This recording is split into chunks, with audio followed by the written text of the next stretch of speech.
আসসালামু আলাইকুম everyone, welcome back to my channel. আজকে একটা সম্পূর্ণ নতুন একটা রেসিপি আপনাদের সাথে শেয়ার করছি। সেটা হচ্ছে কাঁচা কলার কোপ্তাকারি রেসিপি। কাঁচা কলার এই কোপ্তাকারি রেসিপিটা তৈরি করতে কি কি প্রয়োজন চলুন দেখে নেওয়া যাক। দেখুন, এখানে কাঁচা কলা নিয়েছি 3টা। এবার আমি মুখ কেটে নিয়েছি, দেখুন এভাবে আপনারাও কেটে নেবেন। আর এইখানে আমি আলু কেটে নিয়েছি। এবার সবগুলো উপকরণ আমি পানি দিয়ে সিদ্ধ করতে দিব, মানে কাঁচা কলা আর আলুটা পানির ভিতরে সিদ্ধ করতে দিব। দেখুন এখানে আমি ধুয়ে নিয়েছি, নিয়ে সিদ্ধ করতে দিয়েছি। এবার চলে আসি আর অন্য কি উপকরণ লাগবে। এখানে আমি বুটের ডাল 1 ঘন্টা আগে ভিজিয়ে রাখছিলাম। অবশ্যই আপনারা 1 ঘন্টা আগে ভিজিয়ে রাখবেন, না হলে কিন্তু ব্লেন্ড করতে প্রবলেম হবে। দেখুন এখানে আমি বুটের ডালটা একটা ব্লেন্ডার জারে নিয়ে নিয়েছি, আর পানি ছাড়াই কিন্তু এটা ব্লেন্ড করতে হবে। এখানে আমি 2 টুকরো আদা নিয়েছি আর একটা কাঁচামরিচ নিয়েছি। এবার খুব ভালোভাবে একটা মিহি পেস্ট করব। দেখুন আমি এভাবে পেস্ট করে নিয়েছি। আপনারা চাইলে সামান্য পানি ইউজ করতে পারেন, তবে পানি ইউজ করলে পরবর্তীতে প্রবলেম হতে পারে। এখানে আমি টমেটো নিয়েছি একটা মিডিয়াম সাইজের, আর এইখানে আমি 2টা কাঁচামরিচ নিয়েছি আর আদা নিয়েছি 2-3 টুকরা। এবার এটাও আমি পেস্ট করে নিব। আর কথা বলতে বলতে বাকি কাজ করতে করতে আমার কলা আর আলুটা কিন্তু সিদ্ধ হয়ে গেছে। এবার যে ছালটা ছিল এটা ফেলে দিব, কলার খোসাটা। দেখুন আমার কিন্তু খুব ভালোভাবেই সিদ্ধ হয়ে গেছে। আর কলা সিদ্ধ হতে কিন্তু বেশি সময়ের প্রয়োজন হয় না। সবগুলো ছাল আমি উঠিয়ে নিব। কলার এই কোপ্তাকারি রেসিপিটা গরম ভাত যে কোনো কিছুর সাথেই কিন্তু জমে যাবে। যে ভাত খেতে চায় না সে কিন্তু 1 প্লেট ভাত নিমিষেই শেষ করে ফেলবে। দেখুন এখানে আমি লবণ নিয়েছি স্বাদ মতো, জিরা পাউডার, ধনিয়া পাউডার আর গরম মশলা পাউডার নিয়েছি। আপনারা আপনাদের মতো করে বুঝে নেবেন। এখানে হলুদ পাউডার আর লাল মরিচের পাউডার নিয়েছি। আর আমি যে বুটের ডালটা বেটে রাখছিলাম, মানে ব্লেন্ড করে রাখছিলাম, সেখান থেকে 2 টেবিল চামচ ডাল বাটা নিয়ে নিব। এরপর আমি এখানে ময়দা নিয়েছি। দেখুন ময়দা, আর লাস্ট পর্যায়ে আমি ঘি নিব। আপনারা চাইলে ময়দার পরিবর্তে বেসনও ব্যবহার করতে পারেন।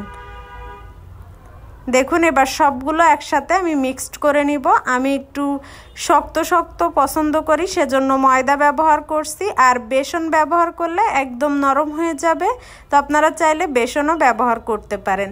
দেখুন খুব ভালোভাবেই কিন্তু মিক্সড করে নেওয়া হয়ে গেছে। এবার আমি রাউন্ড শেপ করে নিব, নিয়ে তেলে ভেজে নিব।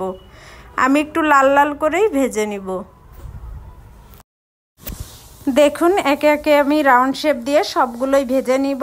আর অবশ্যই লাল লাল করে ভেজে নিতে হবে। 2 পিঠই কিন্তু সেমভাবে আমি ভেজে নিব।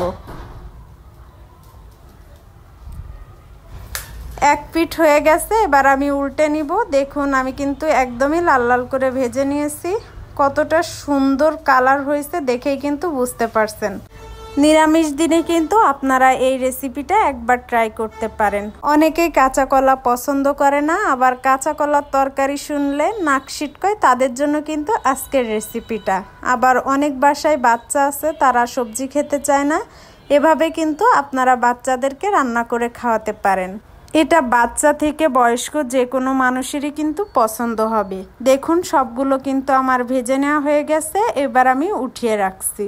এবার আমি ওই প্যানেই আরও একটু তেল দিয়ে একটা তেজপাতা, 2টা শুকনা মরিচ আর জিরা, আস্ত জিরা নিয়েছি, নিয়ে একটা ফোড়ন দিয়ে নিব। আর এইখানে আমি সামান্য একটু চিনি ব্যবহার করব, চিনিটা কালারটা ঠিক রাখার জন্য। চিনি দিলে কালারটা ঠিক থাকবে, আপনারা সামান্য একটু চিনি ব্যবহার করবেন। দেখুন চিনি ব্যবহার করার পর এখানে যে টমেটোর পেস্ট করছিলাম সেটা দিয়ে দিয়েছি। এবার এই পেস্টটা একটু কিছুক্ষণ ভেজে নিব। আর মশলাটা অবশ্যই সময় নিয়ে কষাবেন, তাহলে দেখবেন যে খাবারের স্বাদটা দ্বিগুণ বেড়ে গিয়েছে। এখানে আমি স্বাদ মতো লবণ নিয়েছি। এখানে আমি ধনিয়া গুঁড়া নিয়েছি হাফ চা চামচ, জিরা গুঁড়া নিয়েছি হাফ চা চামচ, লাল মরিচের গুঁড়া নিয়েছি হাফ চা চামচ, আর হলুদের গুঁড়া নিব হাফ চা চামচ। এবার সবগুলো উপকরণ খুব ভালোভাবে মিশিয়ে কষাতে থাকবো। আর এইখানে আমি গরম মশলার পেস্ট নিয়েছি, আপনারা চাইলে গরম মশলার গুঁড়াটাও ব্যবহার করতে পারেন। দেখুন, যতক্ষণ না ভালোভাবে তেল ছেড়ে দেয় ততক্ষণ কিন্তু আমি মশলাটা কষাতে থাকব। আর যে আলুটা সিদ্ধ করতে দিয়েছিলাম, আলুটা মশলার সাথে কিছুক্ষণ ভেজে নিব। দেখুন, মশলা থেকে কিন্তু তেল ছেড়ে দিয়েছে। এই পর্যায়ে আমি যে কলা ভেজে রাখছিলাম সেই কলাটা দিয়ে দিব। এবার সবগুলো উপকরণ মশলার সাথে খুব ভালোভাবে মিশিয়ে নিব। খুব ভালোভাবে মেশানোর পর আমি এখানে পানি ব্যবহার করব। এখানে আমি পানি দিয়ে নিয়েছি, পানিটা একটু বুঝে দিতে হবে, বেশি পানি দিলে কিন্তু স্বাদটা নষ্ট হয়ে যাবে। দেখুন, আমি কিন্তু একদমই কম পানি ব্যবহার করছি। এবার আমি ঝোলটা শুকিয়ে আসা পর্যন্ত অপেক্ষা করব। দেখুন, ঝোলটা শুকিয়ে আসছে আর তেল ছেড়ে দিয়েছে। এই পর্যায়ে কতটা সুন্দর হয়েছে দেখেই কিন্তু বুঝতে পারছেন, খেতেও কিন্তু মাশাআল্লাহ অসম্ভব সুন্দর। আপনারা চাইলে যে কোনো দিনে এই রেসিপিটা ট্রাই করতে পারেন। বাসার সবাই কিন্তু আপনার রান্নার প্রশংসা করতে বাধ্য হবে। তাই দেরি না করে আমার এই রেসিপিটা একবার হলেও ট্রাই করবেন। আজকে আমার এই রেসিপিটার কোনো অংশ যদি আপনাদের কাছে ভালো লাগে তাহলে প্লিজ আমার চ্যানেলটা সাবস্ক্রাইব করে নোটিফিকেশন বেল আইকনটি অন করে রাখবেন, তাহলে সবার আগে আমার ভিডিও আপনাদের কাছে পৌঁছে যাবে। আর অবশ্যই কমেন্টে জানাবেন আজকের রেসিপিটা আপনাদের কাছে কেমন লাগছে। সবাই ভালো থাকবেন, সুস্থ থাকবেন। ফিরে আসবো নতুন কোনো এক ভিডিও নিয়ে। আল্লাহ হাফেজ।